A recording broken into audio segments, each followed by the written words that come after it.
बिहार में इन दिनों कोरोना लगातार तेज़ी से बढ़ रहा है। आपको बता दें कि महाराष्ट्र में जिस तरह से जो लोग हैं बिहार के, वो लगातार अब बिहार में आ रहे हैं। ऐसे में कई जो लोग पहुंच रहे हैं, वो कोरोना संक्रमित हो जा रहे हैं और कई जो लोग हैं, वो यहाँ पहुंचने के बाद कहीं न कहीं काम की तलाश में फिर निकलेंगे। हमारे साथ बिहार सरकार के मंत्री हैं श्रवण जी, उनसे बात करेंगे कि क्या कुछ सरकार के द्वारा इस बार व्यवस्था की गई है? क्या कुछ व्यवस्था की गई है सर, जो लोग आ नहीं, रहे हैं? हमारा व्यवस्था परमानेंट है। मनरेगा में जो लोग काम करना चाहते हैं, चाहे जो स्थानीय स्तर पर यहाँ पर श्रमिक हैं या कहीं कोई बाहर चले गए हैं, अब कोरोना काल में लौट रहे हैं, अगर वो भी काम खोजेंगे तो उनको हम यहाँ पर काम देंगे। जॉब कार्ड अगर उनके पास होगा तो ग्राम पंचायत में सिर्फ आवेदन देंगे, मुखिया को, रोज़गार सेवक को उनको काम मिल जाएगा।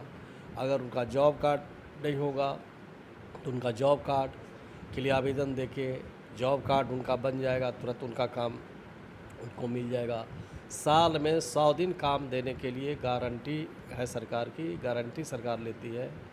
उनको हर हालत में साल में 100 दिन काम देना है अगर वो काम मांगेंगे तो। पिछली बार भी जो लोग लौटे थे, तो कितनी परसेंट लोग यहाँ रह गए? नहीं, इसका तो कोई आकलन नहीं है, ना आंकड़ा है, लेकिन इतनी बात मैं ज़रूर कह सकता हूँ कि एक दिन में हम लोगों ने 21 लाख श्रमिकों को रोज़गार दिया है, यहाँ पर काम दिया है बिहार में। ये तो सिर्फ मनरेगा में दिया, जो अन्य विभाग ने काम दिया होगा वो तो अलग है। तो जो काम खोजेंगे, काम मांगेंगे मनरेगा में, उनको हम लोग हर हालत में काम देंगे और उनके ग्राम पंचायत में, उनके गांव में उनको काम दिया जाएगा। सर, एक सवाल ऐसा है कि थोड़ा अटपटा लगेगा सुनने में, लेकिन एक यह सवाल है, हमने सड़कों पे कई लोगों से बात की, जो लोग मास्क नहीं लगा रहे हैं। हमने उनसे यह सवाल किया कि आप मास्क क्यों नहीं लगा रहे? उनका यही जवाब आता है कि जहाँ चुनाव है वहाँ कोरोना नहीं है और यहाँ कोरोना है। देखिए, जो लोग इस तरह की जवाब दे रहे हैं, पता नहीं कहाँ से सोच करके किस सोची समझी साजिश की तरह यह बात कर रहे हैं। मास्क चाहे चुनाव हो, चाहे चुनाव नहीं हो, मास्क तो ढाल का काम करता है, कवच का काम करता है। अगर खुद सुरक्षित रहना चाहते हैं तो उनको मास्क का इस्तेमाल करना चाहिए। जो लोग मास्क का इस्तेमाल नहीं कर रहे हैं, वो परेशानी में, दिक्कत में पड़ रहे हैं या पड़ेंगे, तो उनकी स्वयं की जवाबदेही है। लेकिन अपील करना चाहते हैं कि लोगों को मास्क लगाना चाहिए, चाहे गांव में हो, चाहे शहर में हो, चाहे बाज़ार के लिए जाएं, चाहे ऑफिस के लिए जाएं, हर हालत में मास्क का उपयोग किया जाना चाहिए। एक सवाल है कि आप बंगाल भी गए हैं, बंगाल की क्या स्थिति?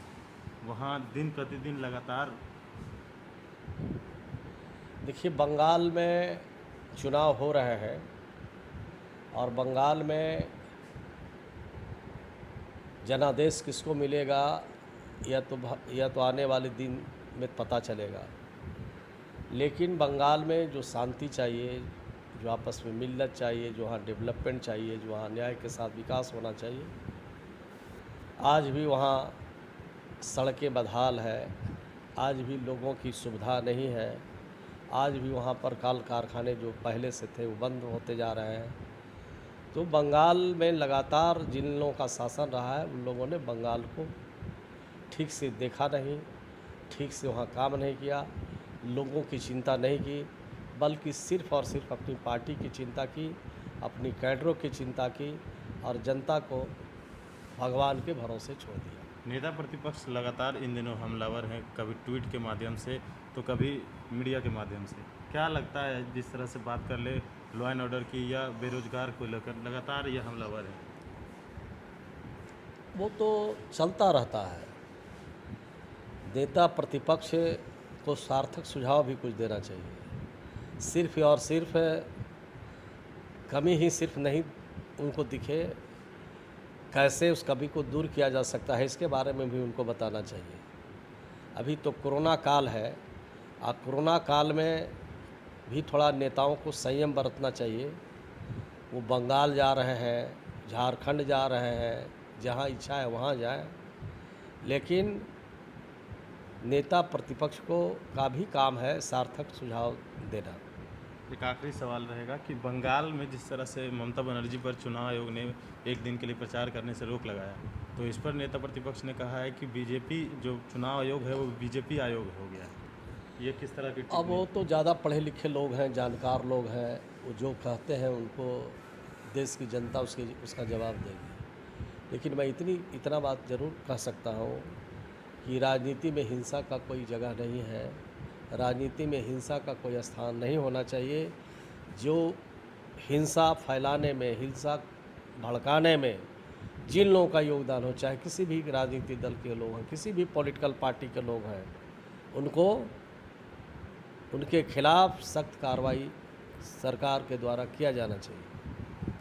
तो ये थे हमारे साथ मंत्री श्रवण जी, जिन्होंने बताया कई सवाल थे कोरोना से रिलेटेड, और नेता प्रतिपक्ष तेजस्वी यादव ने कल कहा था कि जिस तरह से बात कर ले चुनाव आयोग के बारे में, उन्होंने कहा था कि अब बीजेपी आयोग हो गया। और भी अपडेट्स देंगे बने इन्फॉर्मेशन के साथ। कैमरा पर्सन नीरज के साथ मैं रंजन सिंह, पटना।